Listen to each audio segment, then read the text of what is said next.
Hello नमस्ते to everyone, मेरा नाम है अमर और आप सबका स्वागत है पंजाब केसरी और नवोदय टाइम्स में।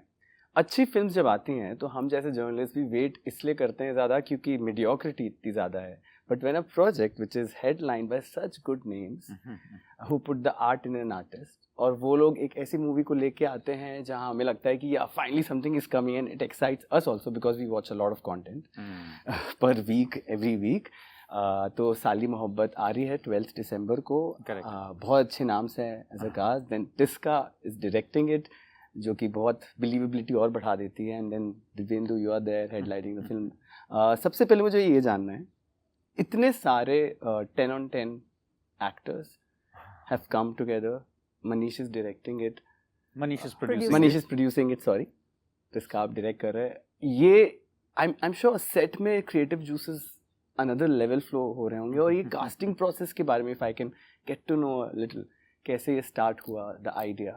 Manish was just now talking Yes. in another interview and he said कि in his experience शुरुआत किसी और आइडिया से होती है, फिर कहीं और जाती है, पर जिसको जुड़ना होता है फिल्म के साथ, फिल्म का अपना एक चुंबक होता है इंटरनल, वो उन लोगों को और खींच लेता है. Divyendhu was of course our first choice for the character of Ratan, and I had spoken to him, and then we went back and forth a little bit on some details, and then finally we came to an understanding of, which was I think a very good suggestion eventually. And I promised him, I said हाँ, जो बोला है. I remember मैं गाड़ी में बैठी थी and we were parked in a no parking. अच्छा. And that guy was telling me, and I said okay, let me finish this conversation. And then finally we finished that, and then it went exactly that way. मुझे याद आया. So that was that. And Radhika se pehle Manish and I had gone and met a couple of actors who were friends of Manish, but then I think both of us realized that this kind of film needs somebody who's the caliber of Radhika. You know, Indeed. Divyendhu and Radhika together, the way they will bat together will be another level. Yeah. So yeah, it was fun. And then of course Manish, Yeah. as a creative producer, being somebody who brings such vision and depth and passion, he loves to make films. So for him it was not just कि भी मैं बही खाता लेके बैठा हूँ कि इतना shift और इतना घंटा और इतना दिन. So he also went extremely out of his way to nurture the film. Wow. And looks like the job has been done. Divyendhu, Have you seen it? No, I couldn't, but I'll soon watch it. Yes. Dibyendu, आप बताइए कुछ set के बारे में. बहुत बार ऐसे होता है, I've talked to many actors जो कहते हैं कभी कभी जब सेट प्रॉब्लमेटिक होता है तो it dims your light also because of the people. I am sure this was a 10 on 10 set जहाँ पे आपको भी लगा कि that I'll push myself extra. Tell me something about what was the vibe set की. I mean, we were all on the same page to begin with. वो बहुत अच्छा लगता है. That collaborative. बिल्कुल. जी. सब और अच्छी बात ये थी कि सेट पे जाने से पहले हम सब लोग साथ में स्क्रिप्ट रीडिंग कर चुके थे, टेबल रीड्स जिसको बोलते हैं हम, एक दूसरे से डिस्कशन कर चुके थे. तो जब हम लोग सेट पे पहुंचे तो वहाँ पे कोई भी कंफ्यूजन की गुंजाइश नहीं थी. अब हमें वहाँ जाके काम करना था. हमने पार्टी भी कर ली थी एक दूसरे के साथ, डिस्कशंस भी कर चुके थे. So we were actually unfortunately we all liked each other. You know, कई बार ये भी होता है कि भाई काम तो कर रहे हैं लेकिन मजा नहीं आ रहा साथ में, you know, लेकिन काम अच्छा हो जाता है. Thankfully काम भी अच्छा हो गया and we all liked each other. तो मजा ही मजा आता था यार. जो सीन लिखा होता था कोशिश यही होती थी उससे जितना आगे लेके जा सकें उसे, उसमें जितना और कुछ एडिशंस कर सकें हम. So yeah, every day I was felt like, you know, like a party, you know, ऐसा नहीं है कि भाई काम पे जाना है और आज ये या वो. Just, you know, सीन करते हैं साथ में, डिस्कस करते हैं, बैठते हैं, क्या करना है, कैसे करना है. That's liberating. Tisca, I'm sure आपको ये सवाल बहुत लोग पूछ चुके होंगे अभी तक. पहली बार डायरेक्शन, बट क्या हमेशा से कॉलिंग थी? Was it this always the calling? और आपने midway ये कहीं फाइंड किया कि नहीं मुझे अब डायरेक्शन करना है as an artist? नहीं, I don't think there was any such moment where I said okay, I will direct now. ऐसा नहीं था. There was I'd made a short film, 3 short films actually, one after the other, because I was very keen to tell those stories. They were coming from inside and they were telling me इसको बनाओ, इसको बताओ, इसको करो. So that kind of encouraged me. One of them became the most watched short film in the world. It's called Chutney. And then I made Churi, and then I made Rubaru. So then I produced those. I didn't direct the first 2. I directed Rubaru as well. And it was I really enjoyed the process of कि आप कुछ भी नहीं था पहले, फिर आपने उसको कुछ लिखा, फिर वो 3D में आ गया, फिर उसको आपने एडिट करके कुछ और कर दिया, फिर लोगों के साथ it's like it's like a separate conversation with the audience, which I hope that Saali Mohabbat के साथ भी होगा कि जैसे like there is a you haven't seen the film but some of the other people who have seen it, there's but why this, but what did you mean by this, but what is this, these are these pockets, so it's a sort of a ping pong that you play with the audience कि I've thrown something, अब आप सोचो, and what the audience comes out with in those pockets, it makes you so humble कि आप क्या ही सोच लोगे. Audience तो आपने एक टाइल की जगह छोड़ी है, वहां पे उन्होंने एक शहर बना दिया. It's unreal what they come up with. कि इसका क्या, उसका क्या, हमें तो ये लग रहा है, हमें तो when you read your comments and stuff like that. So that for me is such joy that you're playing. You're playing with your audience and you're saying कि अच्छा ये देखो, ये आइडिया है, इसके बारे में सोचो. And through that, if there is some sort of subtle thoughts that you can put forward, जैसे इन साली मोहब्बत it's about plants. Correct. But then that's all the better. Yeah. Very rewarding, I'm sure. जैसे आप चटनी की बात कर रहे थे, मैं तो अपनी मम्मी को बहुत सारी चीज़ें दिखाता हूँ, अपने पापा को. मेरी मम्मी ने चटनी मुझे दिखाई थी, क्योंकि वो YouTube पे बहुत देखते हैं. वो जब मैं भोपाल गया था, उन्होंने मुझे ये देखो and we watched it together. मैंने कहीं पढ़ा है इसका, might be wrong also, that they say the job of a director and a producer is a very thankless job. आप बताइए, is it a thankless job? Director का तो नहीं, डायरेक्टर का तो नहीं है, प्रोड्यूसर्स का है. आई थिंक ये सर्टेन कुछ शायद स्टार सिस्टम में ऐसी चीज होती होगी जहाँ पे the star becomes the everything of the project. But I think films like these, setup like these, people like us who come with a certain kind of film sensibility. Yes.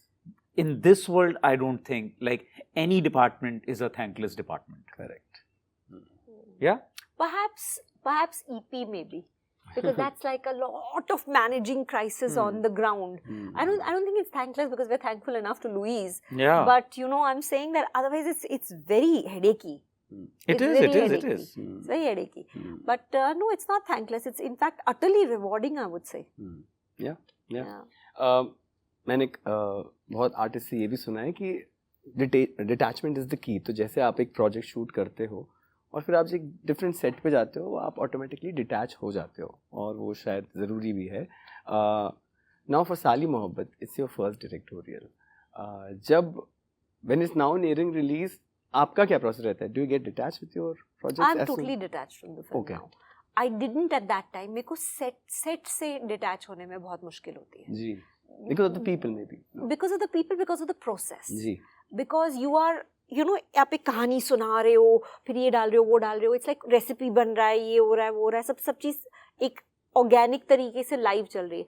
Once the film is made, then how can Divyendu get me out of his life? Yeah. I have directed him and he has acted with me and we work together. Now we are for life, karmically, eternally bound. For sure. And success, failure, whatever may be the outcome, we're bound. Manish, me, Radhika, all of us who are in this film, we're bound. Yeah. So now there is nothing. But when you have to break that daily habit, when you're seeing everyone face to face, then I am messed up. मेरे को मतलब मैं कहीं और bathroom में जाके बैठ जाती हूँ कि रोऊं ना मैं, because I feel very bad. I feel very bad. I get very attached.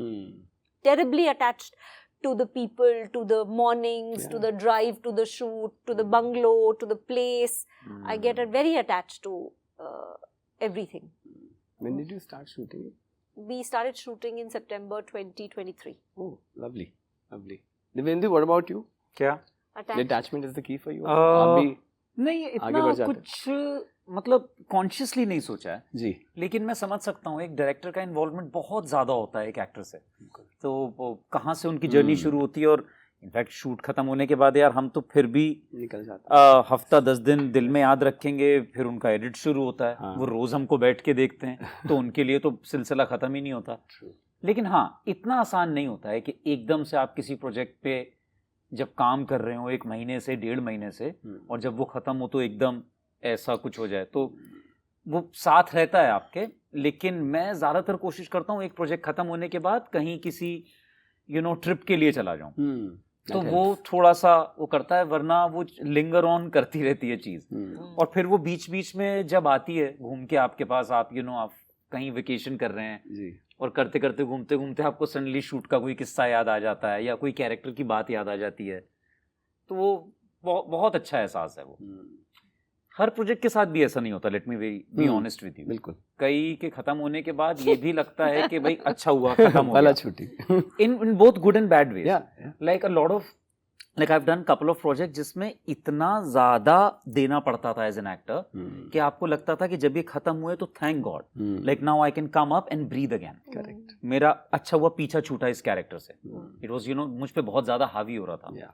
और कभी कभी होता है कि भाई इन लोगों से पीछा छूटा, थैंक यू, आगे बढ़ते हैं। वो आई एम श्योर सबके साथ ही होता है। Fair. And lastly before I let you guys go, मेरे को एक चीज़ आप दोनों से और पूछनी है कि एज आर्टिस्ट, अभी मनीष तो है नहीं तो प्रोड्यूसर, डायरेक्टर और एक्टर हो जाते, what is that one non negotiable आप दोनों के लिए as a director, as an actor कि अगर ये चीज़ है स्क्रिप्ट में then I am out of it, it's your non negotiable? As an actor, if the director doesn't have clarity, जी, I would, if the person is very confused and very unclear, then I know that it is going to lead to torture on set, because वो एक और take, because उन्हें खुद ही नहीं पता कि उनको क्या चाहिए, तो फिर वो you are taking off on a flight where you don't know कि उसकी journey का destination क्या है. And I don't mean destination. Many times you start a take and you don't know where it might go. I'm not talking about that. That approximately what are you looking for? Where is your story going? So I look for clarity of thought, clarity of purpose, clarity of finances. Yeah. These things कि अब कहाँ से पैसा आएगा हमें नहीं पता, हमारे पास first few days का है, and then also I don't start such a project. Yeah. You need to know who your producer is, because life is not that long. Correct. You want to work on projects that see the light of day and get finished nicely, and Executed there's well. enough respectful releases and correct promotions and everything. Well said. Yeah, it's a very scary image if you see your director on set as a confused being. It's a very scary imagery for an actor. Yeah. It's in a leaky boat. Seriously. Yeah. Other than that, I think there has to be respect for each other. Yeah. If that's not there in any environment, then it's a no-no. और वो पहले से ही आप भांप लेते हो, when you meet the person, interact करते हो, script reading होती है, आपको पता चल जाता है क्या है। बिल्कुल। उसके लिए अगर ऐसा ना हो तो उसके लिए आपको एक्चुअली कोई भी नहीं नहीं कर पाओगे। मैं बोलने वाला था अगर बिल्कुल ही मार्टिन स्कॉर्सेसी हो तभी आप बोलोगे कि okay, but then I remember watching his interviews, his making, and I was suddenly like कि नहीं, मार्टिन स्कॉर्सेसी कितना रिस्पेक्टफुल है towards the others, so it's not even that. So I think people who really know their thing and are artist have this mutual respect for other artist, that could be Fair. And I'm sure इस set पे बहुत empathy और respect रहा होगा। And I wish you both all the best for a project as special as साली मोहब्बत. Thank you. Thank you so much.